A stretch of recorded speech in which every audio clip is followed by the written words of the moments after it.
Hello friend, नमस्कार। स्वागत है आप सभी का एडुकेशन में। फ्रेंड्स, देखते हैं ग्राम समाज एवं ग्राम विकास से आने वाले जो क्वेश्चन हैं उनमें 500 प्लस क्वेश्चन की जो सीरीज चला रहे थे, तो उसी की सीरीज को बढ़ाते हुए ये क्वेश्चन को प्रारंभ करते हैं। तो देखते हैं, सबसे पहला क्वेश्चन है, उत्तर प्रदेश राजस्व विभाग का मुख्यालय कहाँ स्थित है। तो बताना है उत्तर प्रदेश जो राजस्व विभाग का मुख्यालय कहाँ पर है। प्रयागराज, लखनऊ, वाराणसी, आगरा। तो इसका जो मुख्यालय है, उत्तर प्रदेश राजस्व विभाग का जो मुख्यालय है ये लखनऊ में स्थित है। और इस मुख्यालय की बात की जाए तो राजस्व परिषद की स्थापना वर्ष 1831 में हुई थी। इसकी स्थापना जो है 1831 में इलाहाबाद में प्रयागराज में इसकी जो है स्थापना की गई थी। नेक्स्ट क्वेश्चन को देखते हैं। नेक्स्ट क्वेश्चन जो आपका है, भूमि की पैमाइश यानी कि नाप का कार्य कौन सा विभाग करता है। शिक्षा विभाग, चिकित्सा विभाग, राजस्व विभाग, भू प्रबंध विभाग। तो कौन सा विभाग जो है भूमि की पैमाइश जो यानी कि नाप का कार्य करता है। तो यहाँ पर जो आपका सही आंसर होगा, राजस्व विभाग जो है इसका कार्य करता है। नेक्स्ट क्वेश्चन को देखते हैं। नेक्स्ट क्वेश्चन जो आपका है, उत्तर प्रदेश में मालगुजारी से संबंधित न्यायिक कार्यों की सबसे बड़ी संस्था है। तो चकबंदी परिषद, राजस्व परिषद, जिला गजेटियर, ये सभी। तो जो उत्तर प्रदेश में मालगुजारी से संबंधित न्यायिक कार्यों की सबसे बड़ी संस्था जो है वो आपका बी नंबर ऑप्शन सही हो जाएगा। राजस्व परिषद जो है ये सबसे बड़ी संस्था है। आगे चलते हैं, नेक्स्ट क्वेश्चन को देखते हैं। नेक्स्ट क्वेश्चन जो आपका है, राजस्व परिषद की स्थापना किस वर्ष की गई थी। जो 1827 में, 1829 में, 1831 में, 1833 में। तो राजस्व परिषद की जो स्थापना है ये स्थापना आपकी 1831 में की गई थी और ये इलाहाबाद में की गई थी, जो अब प्रेजेंट टाइम में प्रयागराज के नाम से जाना जाता है। आगे चलते हैं। नेक्स्ट क्वेश्चन जो आपका है, राजस्व परिषद की स्थापना कहाँ की गई थी। तो अभी बताया है कि इसकी स्थापना जो है इलाहाबाद में की गई थी। नेक्स्ट क्वेश्चन को देखते हैं। नेक्स्ट क्वेश्चन आपका है, राजस्व परिषद के प्रशासनिक कार्यों का मुख्यालय कहाँ स्थित है। प्रशासनिक कार्यों का मुख्यालय कहाँ पर स्थित है। तो इसका मुख्यालय जो है आपका लखनऊ में स्थित है। ए नंबर ऑप्शन आपका सही हो जाएगा। नेक्स्ट क्वेश्चन को देखते हैं। नेक्स्ट क्वेश्चन है, राजस्व परिषद में न्यायिक सदस्यों की संख्या कितनी होती है। जो राजस्व परिषद में न्यायिक सदस्य जो होते हैं वो कितने होते हैं। तो इसका जो करेक्ट आंसर जो होगा आपका 7 सदस्य जो है इसका सही आंसर होगा। आगे चलते हैं। नेक्स्ट क्वेश्चन जो आपका है, राजस्व परिषद के प्रशासनिक एवं न्यायिक कार्यों को किस वर्ष पृथक कर दिया गया था। किस वर्ष पृथक कर दिया गया था। तो यहाँ पर जो है आप 4 ऑप्शन देख के जो है टिक करें कौन सा जो है आंसर सही होगा। तो इसका सही आंसर है 1947 से 1948 में जो है राजस्व परिषद के प्रशासनिक एवं न्यायिक कार्यों को अलग कर दिया गया था, यानी कि पृथक कर दिया गया था। आगे चलते हैं। नेक्स्ट क्वेश्चन जो आपका है, राजस्व परिषद के अनुभागों की कुल संख्या कितनी है। जो अनुभाग होते हैं राजस्व परिषद के, उनके अनुभागों की कुल संख्या कितनी है वो बताना है आपको। 14, 16, 19, 20। तो यहाँ पर जो आपका करेक्ट आंसर होगा इसका सी नंबर ऑप्शन सही हो जाएगा। जो राजस्व परिषद के जो अनुभागों की कुल संख्या है वो 19 है। तो आप जो है यहाँ से देख सकते हैं। आगे चलते हैं। नेक्स्ट क्वेश्चन को देखते हैं। नेक्स्ट क्वेश्चन जो आपका है, वृक्षारोपण एवं बंजर भूमि विकास राजस्व परिषद के किस अनुभाग के अंतर्गत आता है। तो किस अनुभाग के अंतर्गत आता है आपको ये बताना है। तो यहाँ पर आपका जो है जो ऑप्शन जो है ए नंबर सही होगा। अनुभाग 2 के अंतर्गत जो वृक्षारोपण एवं बंजर भूमि विकास कार्यक्रम राजस्व परिषद के अनुभाग 2 के अंतर्गत आता है। अनुभाग 5 के अंतर्गत अंतर प्रांतीय सीमा विवादों का निपटारा जो है वो अनुभाग 5 के अंतर्गत आता है। आगे चलते हैं। नेक्स्ट क्वेश्चन जो है आपका, अंतर प्रांतीय सीमा विवादों का निपटारा राजस्व परिषद के किस अनुभाग के अंतर्गत आता है। तो यहाँ पर बताना है, अभी ये आप जो है यही ऑप्शन जो है हमने बताया था, तो ये अनुभाग 5 के अंतर्गत आता है। आगे चलते हैं। नेक्स्ट जो आपका क्वेश्चन है, नेक्स्ट है, राजस्व अनुभाग 8 का संबंध निम्नलिखित में से किससे है। तो ये आपको अनुभाग याद रखने हैं, ये कुछ जो है अनुभाग आपको याद होने चाहिए ताकि जो है आप एग्जाम्स में अपना 1 नंबर प्राप्त कर सकें। यहाँ से जो है क्वेश्चन पूछने की पूरी पॉसिबिलिटी बनती है। तो इसका जो है कौन सा ऑप्शन सही होगा, नगरदेय, भवन निर्माण, चकबंदी, अधिकारियों के कार्य। तो यहाँ पर जो आपका सही ऑप्शन होगा चकबंदी जो है इसका सही आंसर हो जाएगा। आगे नेक्स्ट क्वेश्चन को देखते हैं। नेक्स्ट क्वेश्चन जो आपका है, कृषि विपदाओं से संबंधित सूचनाएं इकट्ठा करना राजस्व के किस अनुभाग का हिस्सा है? तो किस अनुभाग का हिस्सा है आपको बताना है। अनुभाग 10, अनुभाग 11, अनुभाग 12, अनुभाग 13। तो यहाँ पर जो आपका सही आंसर होगा इसका 11 नंबर जो है अनुभाग होता है, अनुभाग 11। कृषि विपदाओं से संबंधित सूचनाएं इकट्ठा करना राजस्व के अनुभाग 11 के अंतर्गत आता है। आगे नेक्स्ट क्वेश्चन को देखते हैं। नेक्स्ट क्वेश्चन जो आपका है ये राजस्व अधिकारी के तौर पर किसे शामिल किया जाता है?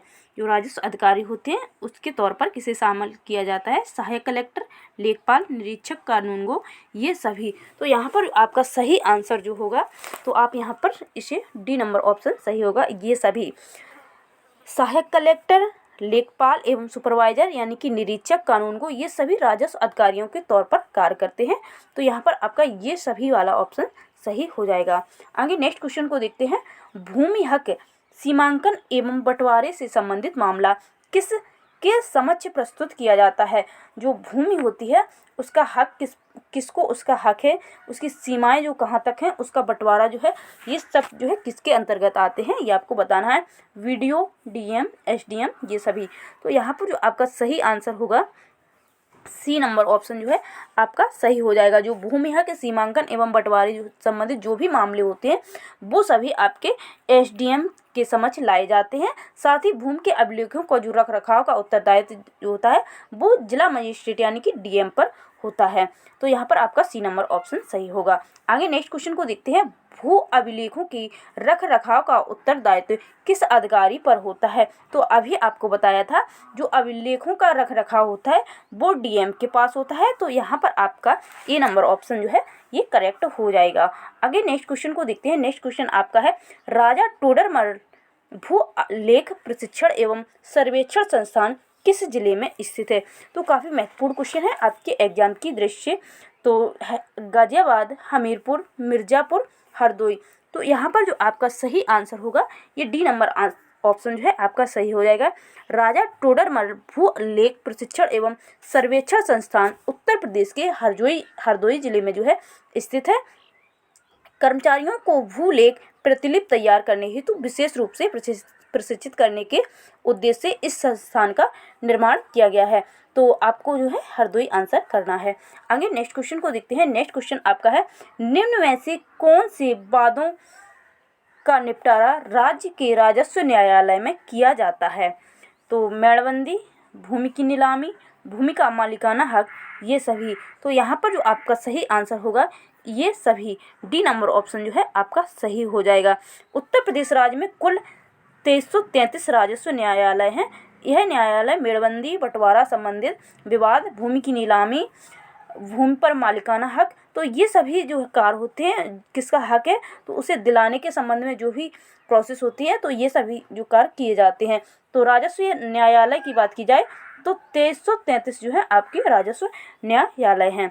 तो आपको ये याद रखना है। नेक्स्ट क्वेश्चन को देखते हैं। नेक्स्ट क्वेश्चन है तहसील स्तर पर राजस्व अधिकारी कौन होता है? तो बताना है तहसील स्तर पर जो राजस्व अधिकारी होता है तो कौन होता है? जिला कलेक्टर, अपर जिला कलेक्टर, तहसीलदार, नायब तहसीलदार। तो यहाँ पर जो आपका सही आंसर होगा ये जो है सी नंबर ऑप्शन सही हो जाएगा।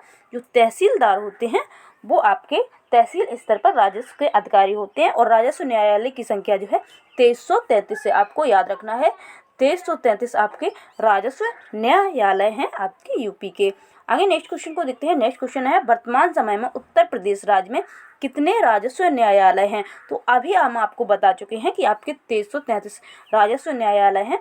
तो ये आपको जो है वेरी मोस्ट इम्पोर्टेंट क्वेश्चन है, आपको ये पॉइंट अच्छे से याद रखना है। आगे नेक्स्ट क्वेश्चन को देखते हैं। राजस्व न्यायालय में निचली अदालत किसकी होती है? तो निचली अदालत जो है किसकी होती है आपको बताना है। तो यहाँ पर जो सही आंसर क्या होगा आप जो है पहले ऑप्शंस को देख लें। तो इसका सही आंसर जो फ्रेंड्स होगा नायब तहसीलदार जो है इसका सही आंसर हो जाएगा। आगे नेक्स्ट क्वेश्चन को देखते हैं। गांव की भूमि का विवरण कौन रखता है? जो गांव की भूमि होती है उसका संपूर्ण विवरण जो होता है वो किसके पास होता है? लेखपाल, कानूनगो, तहसीलदार, नायब तहसीलदार। तो यहाँ पर जो आपका सही आंसर होगा ए नंबर ऑप्शन जो है आपका सही हो जाएगा। लेखपाल जो है इस ऑप्शन का सही आंसर होगा। नेक्स्ट क्वेश्चन को देखते हैं। उत्तराधिकारी को भूमि का हस्तांतरण किसके द्वारा किया जाता है? जो जैसे कोई भूमि है किसी पर्सन के नाम थी तो उसका जो उत्तराधिकारी है, उसका लड़का हो लड़की हो जो भी हो, तो उसके जब एक्सपायर होने पर भूमि का जो हस्तांतरण होता है, यानी कि एक से बाद जो है दूसरे के नाम जो भूमि जाती है वो हस्तांतरण किसके द्वारा किया जाता है, ये आपको बताना है। तो यहाँ पर आपको जो है ऑप्शंस देख लेने हैं, लेखपाल, तहसीलदार, नायब तहसीलदार, इनमें से कोई नहीं। तो इसका सही आंसर होगा लेखपाल। ए नंबर ऑप्शन जो है आपका सही हो जाएगा। नेक्स्ट क्वेश्चन है, लेखपाल द्वारा खरीफ पड़ताल किस तिथि को प्रारंभ की जाती है? तो खरीफ की पड़ताल जो होती है ये जुलाई जो अगस्त होता है, जुलाई और अगस्त में जो फसल बोई जाती है जुलाई के टाइम पे, तो जुलाई अगस्त में जो भी फसलें बोई जाती हैं और लगभग नवंबर और दिसंबर में जो फसलें काटी जाती हैं, तो वो फसलें सभी आपकी जो है खरीफ की फसलें बोई जाती हैं। और जो फसल जो है दिसंबर में बोई जाती है और लगभग दिसंबर में बोई जाती है और लगभग मार्च और अप्रैल में जो काटी जाती हैं, तो वो सभी फसलें आपकी जो है रबी की फसल, ये सभी जो है आपकी रबी की फसलें बोली जाती हैं। और जो फसल जो है जो अप्रैल के बाद, यानी कि अप्रैल, मई, जून, तो इस सीज़न में जो फसलें होती हैं उन्हें जायद की फसल बोलते हैं। तो ये चीज़ भी आपको याद रखनी है। तो ये 3 ही प्रकार की फसलें होती हैं, ये आपको याद रखनी है। तो लेखपाल द्वारा खरीफ पड़ताल किस तिथि को प्रारंभ की जाती है, ये आपको बताना है। तो फ्रेंड्स, इसका सही आंसर जो होगा ये 10 अगस्त को प्रारंभ की जाती है।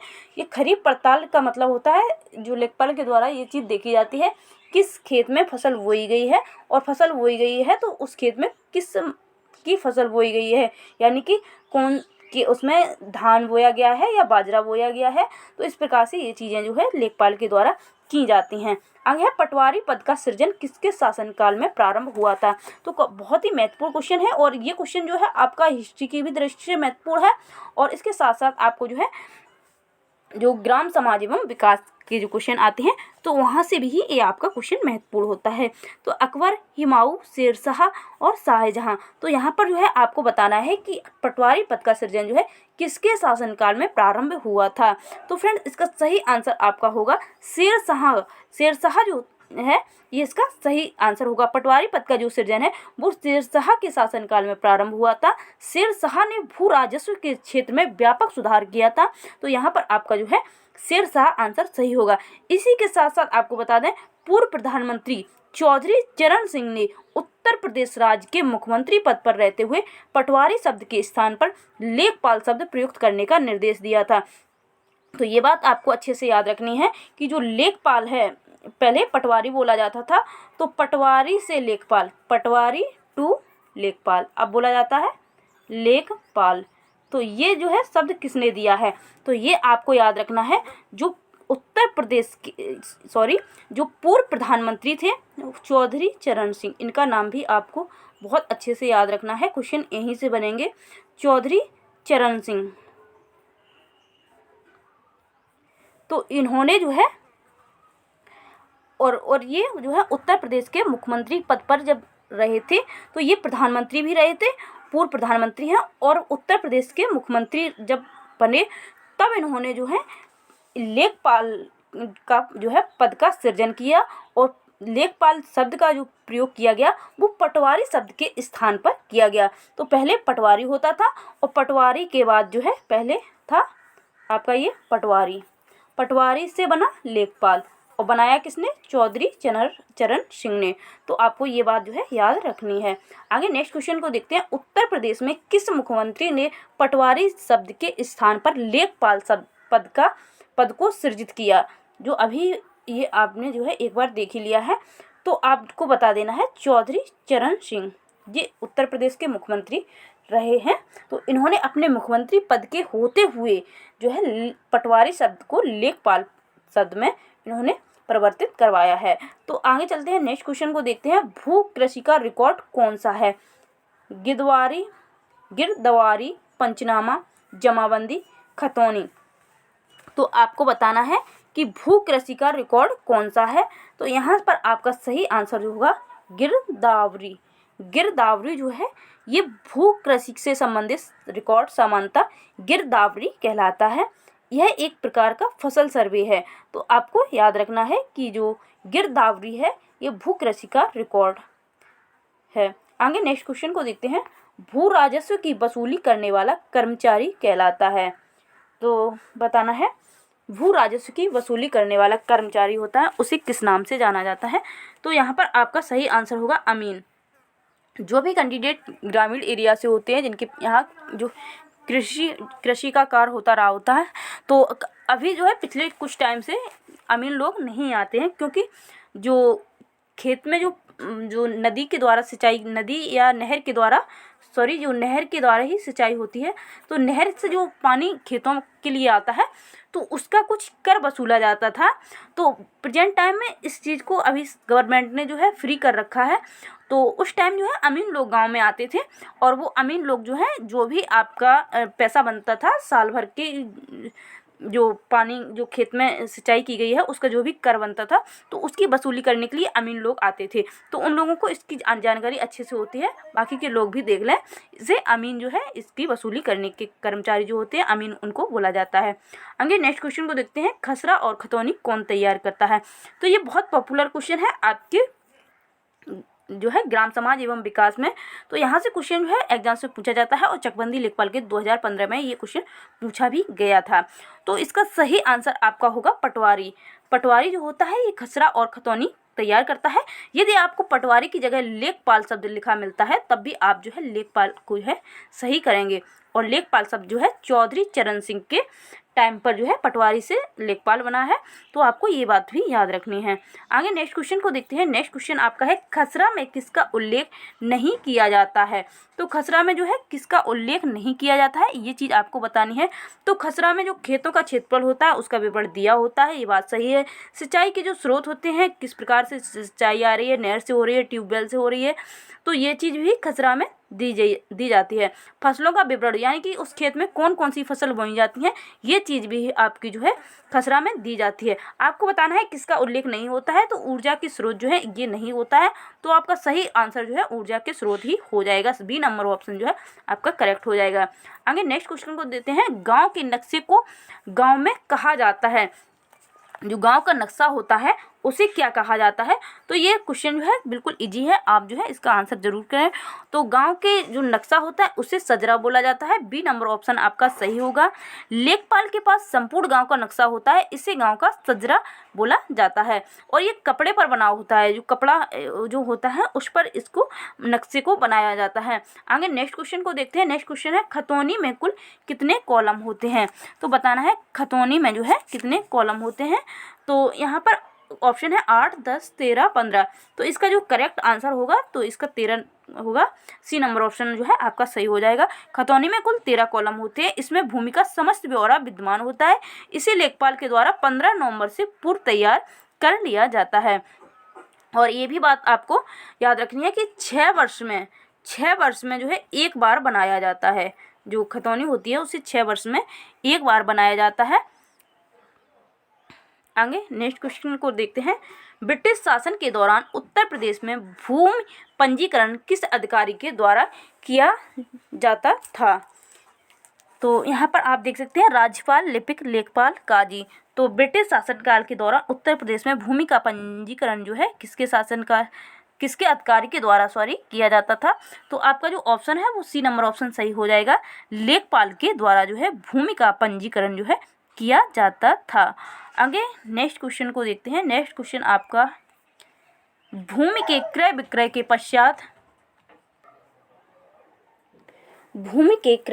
पश्चात भूमि में दाखिल खारिज की पूर्ण प्रक्रिया कौन संपन्न करवाता है? तो इसकी जो है आपको ऑप्शन से बताने हैं, लिपिक, नायब तहसीलदार, लेखपाल, कानूनगो। तो कौन करवाता है? तो दाखिल खारिज का जो होता है पूर्ण प्रक्रिया जो होती है, तो दाखिल खारिज सबसे महत्वपूर्ण चीज़ है। ये सब जो है दाखिल खारिज के द्वारा क्या होता है, जब भूमि का हस्तांतरण होता है, यानी कि हस्तांतरण तो नहीं कह सकते, हस्तांतरण उस टाइम होता है जब जैसे कोई पिता है और पिता की भूमि उसके जो भी बच्चे हैं उनके नाम पर आती है, तो वो भूमि का हस्तांतरण होता है। और इसके साथ साथ जब भूमि का क्रय विक्रय किया जाता है, यानी कि एक पर्सन के द्वारा, ये कोई पर्सन है तो इनके द्वारा भूमि को बेचा गया है, तो भूमि का जब बेचा जाता है तो वो भूमि दूसरे के नाम आ जाती है। तो यही चीज़ जो होती है, जब दूसरे के नाम आती है तो यही दाखिल खारिज बोला जाता है इसे। तो यह किसके द्वारा किया जाता है, संपन्न कराया जाता है, जो पूरी प्रक्रिया होती है तो ये जो है लेखपाल के द्वारा कराई जाती है। तो सी नंबर ऑप्शन जो है आपका सही हो जाएगा। आगे नेक्स्ट क्वेश्चन है, जमाबंदी से क्या तात्पर्य है। तो जमाबंदी से क्या तात्पर्य है आपको बताना है। कृषि प्रलेख, मैपिंग मीट, भू अभिलेखों के प्रलेख, पटवारी के नक्शे की, कपड़े की कॉपी। तो जमाबंदी जो है ये क्या होता है, तो ये सी नंबर ऑप्शन आपका यहाँ पर सही हो जाएगा। भू अधिकारों के प्रलेख जो है इसका सही आंसर होगा। आगे चलते हैं, नेक्स्ट क्वेश्चन को देखते हैं। नेक्स्ट क्वेश्चन है, जमाबंदी तैयार की जाती है। तो जमाबंदी जो तैयार की जाती है 8 प्रतियों में, 4 प्रतियों में, 2 प्रतियों में, 6 प्रतियों में। तो यहाँ पर जो आपका सही आंसर होगा, तो जमाबंदी जो तैयार की जाती है तो इसका सही आंसर होगा आपका, ये आपकी 2 प्रतियों में तैयार की जाती है। तो यहाँ पर आप जो है सी नंबर ऑप्शन जो है आपका सही हो जाएगा, जो जमाबंदी 2 प्रतियों में तैयार की जाती है। आगे चलते हैं, नेक्स्ट क्वेश्चन को देखते हैं। नेक्स्ट क्वेश्चन क्या है आपका, उत्तर प्रदेश में चकबंदी योजना का प्रारंभ किस वर्ष हुआ था। तो उत्तर प्रदेश में जो चकबंदी योजना है ये आपकी कब से प्रारंभ की गई थी, ये आपको बताना है। तो इसका सही आंसर क्या होगा, 1952, 1954, 1956, 1958। तो यहाँ पर जो फ्रेंड्स आपका सही आंसर होगा ये बी नंबर ऑप्शन जो है आपका सही हो जाएगा। उत्तर प्रदेश में चकबंदी योजना का वर्ष 1954 में प्रारंभ हुई थी। वर्तमान में यह मुजफ्फरनगर की कैराना तहसील एवं सुल्तानपुर के मुसाफिर खाना तहसील में प्रारंभ हुई थी। आगे चलते हैं, नेक्स्ट क्वेश्चन को देखते हैं। नेक्स्ट क्वेश्चन आपका क्या है, प्रत्येक कटक के चकबंदी समिति में अधिकतम कितने सदस्य हो सकते हैं। तो यहाँ पर आपका ऑप्शन क्या सही होगा, 8, 11, 13, 15। तो सही ऑप्शन जो आपका होगा बी नंबर ऑप्शन सही होगा, 11 होते हैं। प्रत्येक कटक के चकबंदी समिति में अधिकतम सदस्यों की संख्या की बात की जाए तो आपके कुल 11 सदस्य जो होते हैं। आगे चलते हैं, नेक्स्ट क्वेश्चन, ऐच्छिक चकबंदी का प्रथम प्रयास सर्वप्रथम किस राज्य में किया गया था। तो ऐच्छिक चकबंदी का जो प्रथम प्रयास जो है उत्तर प्रदेश, बिहार, पंजाब, तमिलनाडु। तो यहाँ पर जो आपका सही आंसर होगा सी नंबर ऑप्शन जो है आपका सही होगा, ये पंजाब में जो है सर्वप्रथम ऐच्छिक चकबंदी का प्रथम प्रयास वर्ष 1921 में किया गया था। वर्ष 1921, ये भी आपको याद रखना है। आगे चलते हैं, नेक्स्ट क्वेश्चन को देखते हैं। और ऐच्छिक चकबंदी का, ऐच्छिक का मतलब होता है जो अपनी इच्छा से की जाए, यानी कि जो किसान की इच्छा से, कृषक की इच्छा से किया जाए, वही है ऐच्छिक चकबंदी। आगे चलते हैं, नेक्स्ट क्वेश्चन जो आपका है, शाहजहानी जरीब की कुल लंबाई कितने फुट होती है। 152 फुट, 160 फुट, 165 फुट, 170 फुट। तो यहाँ पर आपका सही आंसर होगा, गंटर जरीब की लंबाई जो होती है वो 64 फुट होती है। जो गंटर जरीब होता है, गंटर जरीब, तो ये आपका होता है 64 फुट, 64 फुट। और ब्रिटिश शासनकाल के दौरान इसका उपयोग अधिक होता था। गंटर जरीब का वर्तमान समय में भी इस्तेमाल होता है। तो ये आपका जो है, सॉरी गलती हो गई, यहाँ पर आपका शाहजहानी जरीब पूछा गया है। तो शाहजहानी जरीब की कुल लंबाई आपको बतानी है कितनी होती है। तो शाहजहानी जरीब की लंबाई की बात की जाए तो ये 165 फुट होती है। इसी के साथ साथ एक और होता है गंटर जरीब, तो ये आपकी होती है 64 फुट की, 64 फुट की। और जो शाहजहानी जरीब होता है ये होता है 165 फुट। तो आपको दोनों याद रखने हैं। यदि आपसे शाहजहानी जरीब पूछा जा रहा है तो आप 165 फुट करेंगे, और सिर्फ गंटर जरीब पूछा जा रहा है तो आप जो है 64 फुट करेंगे। आगे चलते हैं, नेक्स्ट क्वेश्चन देखते हैं, गंटर जरीब की लंबाई क्या होती है। तो गंटर जरीब की जो लंबाई होती है वो आपकी 64 फुट होती है। आगे चलते हैं, नेक्स्ट क्वेश्चन को देखते हैं, एक कृषि खेत के मापन की सर्वोत्तम विधि क्या होती है। तो बताना है, जरीब, प्लेनटेबल, प्रिज्मेटिक कंपास और थियोडोलाइट। तो कौन सा ऑप्शन जो है आपका सही होगा। तो यहाँ पर जो आपका सही ऑप्शन होगा जरीब। जो जरीब होता है, ये जरीब जो होता है एक चैन के टाइप का होता है, उसी को जरीब बोला जाता है। और ये मापन की जो है सर्वोत्तम मापन जो है इसके द्वारा की जाती है। जो लंबाई होती है उसको मापने में इसमें त्रुटि की जो है पॉसिबिलिटी जो होती है वो कम हो जाती है।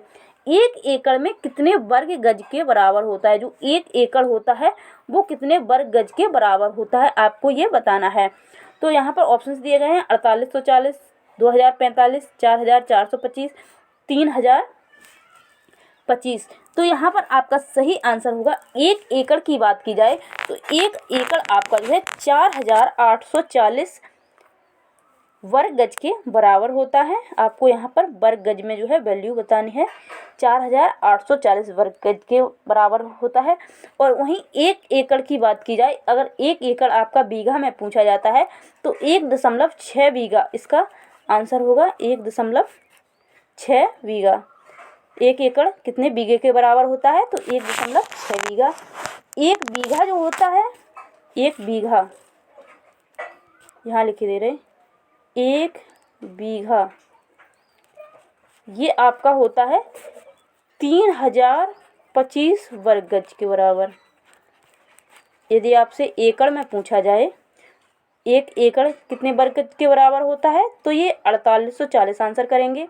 और 1 बीघा कितने वर्ग गज के बराबर होता है तो 3025 वर्ग गज के बराबर होता है। 1 हेक्टेयर की बात की जाए, यदि 1 हेक्टेयर की बात की जाए तो 1 हेक्टेयर आपका 3.95 बीघा होता है।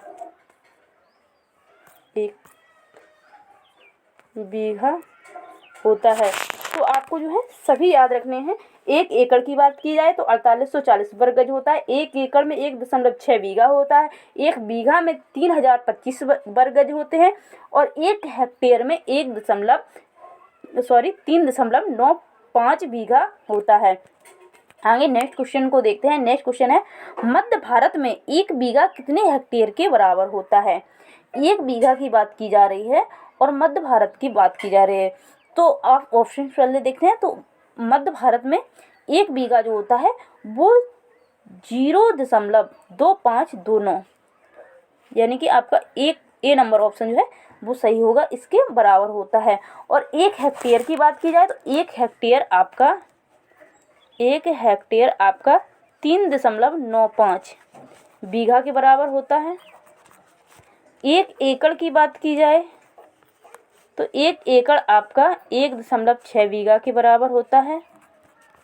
1 बीघा की बात की जाए, 1 बीघा आपका 3025 वर्ग गज के बराबर होता है। तो इतने पॉइंट आपको याद रखने हैं। आगे चलते हैं, नेक्स्ट क्वेश्चन को देखते हैं। 1 बिस्वा का 1 बीघा से क्या अनुपात होता है। आधा, 1/4, 1/10, 1/20। यानी कि जो बीघा होता है वो बड़ी इकाई है, वो आपको याद रखना है। और कई छोटे छोटे बिस्वा मिलके जो है बीघा बनाते हैं। तो कितने बिस्वा मिलके 1 बीघा बनता है तो ये आपको याद होना चाहिए, पता होना चाहिए पहले से। तो जब 20 बिस्वा मिलेंगे तो आपका बनता है 1 बीघा।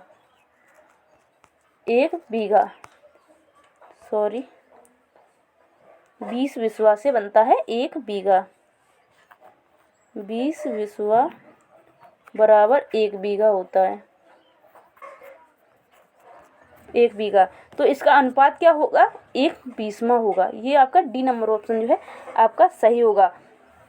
और यदि आपसे ये पूछ दिया जाए कि जैसे डायरेक्टली 1 बीघा में वर्ग गज ना पूछ के आपका 20 बिस्वा में यदि वर्ग गज पूछ लिया जाए तब भी आपको आंसर 3025 वर्ग गज ही करना है।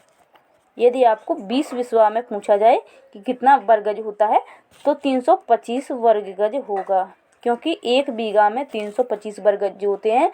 तो जब 20 बिस्वा में 1 बीघा होता है, ये बात आपको याद रखनी है। यानी कि जो बिस्वा होती है ये स्मॉल इकाई है माप की, और बीघा जो है ये बड़ी इकाई है। 20 बिस्वा मिलने से 1 बीघा बनता है, ये बात आपको याद रखनी है। आगे नेक्स्ट क्वेश्चन को देखते हैं। नेक्स्ट क्वेश्चन है, इस प्रदेश में प्रचलित धरातल की माप में से कौन सा सही नहीं है। आपको बताना है कौन सी माप जो है इसमें से सही नहीं है। 20 कचवांशी बराबर 1 विश्वांशी, 20 विश्वांशी बराबर 10 बिस्वा, 20 बिस्वा बराबर 1 बीघा, 1 बीघा बराबर 55 × 55 वर्ग गज।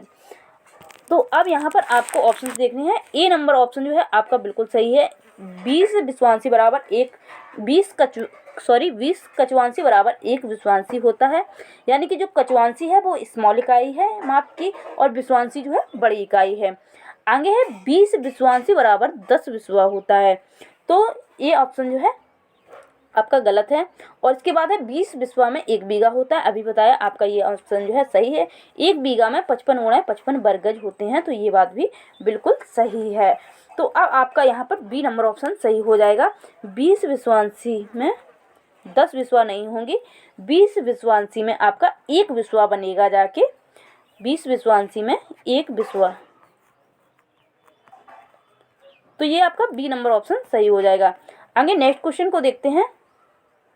धरातल पर मापी गई क्षैतिज दूरियां, कोणों एवं ऊंचाइयों को मानचित्र पर प्रदर्शित करने की कला को क्या कहते हैं?